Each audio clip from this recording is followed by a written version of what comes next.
BJP సభ్యులందరికీ, పురంధరేశ్వరి గారికి అందరికీ కూడా హార్దిక కృతజ్ఞతలు తెలియజేసుకుంటున్నాము.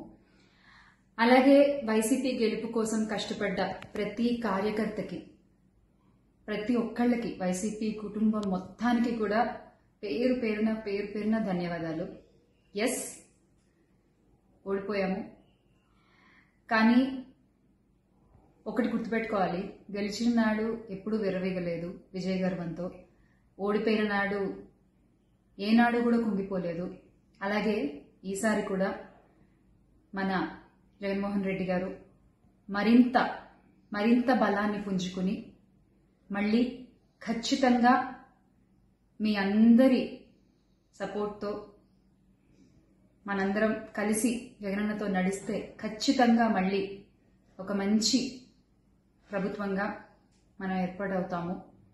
దేవుడిపై నమ్మకం ఉంచి ప్రజలకి మంచి జరగాలని కోరుకుంటూ, ఎస్, ఎప్పటికీ జగనన్నతోనే అందరం కలిసి నడుద్దాము, మంచి చేద్దాం. ఏదైనా ప్రజలకి మంచి జరగడం ముఖ్యం.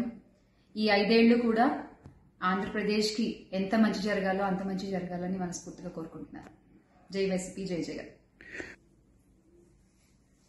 థ్రెటనింగ్ కాల్స్ గురించి వచ్చేసరికి, ఎస్, చాలా కాల్స్ వస్తున్నాయి, చాలా బెదిరిస్తున్నారు.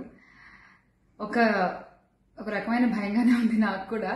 కానీ ఏంటంటే ఒకటే చెప్పాలండి, నేను మీకు ఒకటి నచ్చుతుంది, నాకు ఒకటి నచ్చుతుంది, అలా అని చెప్పి మీకు నచ్చింది నాకు నచ్చిందని చెప్పి మీరు బతకడానికి వీల్లేదు అంటే ఇది చాలా అన్యాయం అన్న, చాలా అన్యాయం.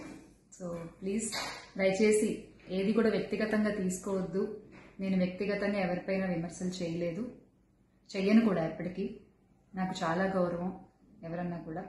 వ్యక్తిగత విమర్శలు ఏవి నేను ఎప్పుడు చేయలేదు, చేయని మళ్ళీ చెప్తున్నాను. సో దయచేసి మీరు కూడా ఏది పర్సనల్గా తీసుకోవద్దు. ఎస్, ఒక పార్టీని గెలిపించేటువంటి ప్రయత్నంలో నేను ఎంత చేయాలో అంతా చేశాను, ఉన్నదే చెప్పాను, లేనిది ఎక్కడా మాట్లాడలేదు. దయచేసి దాన్ని అర్థం చేసుకుంటారని కోరుకుంటున్నాను.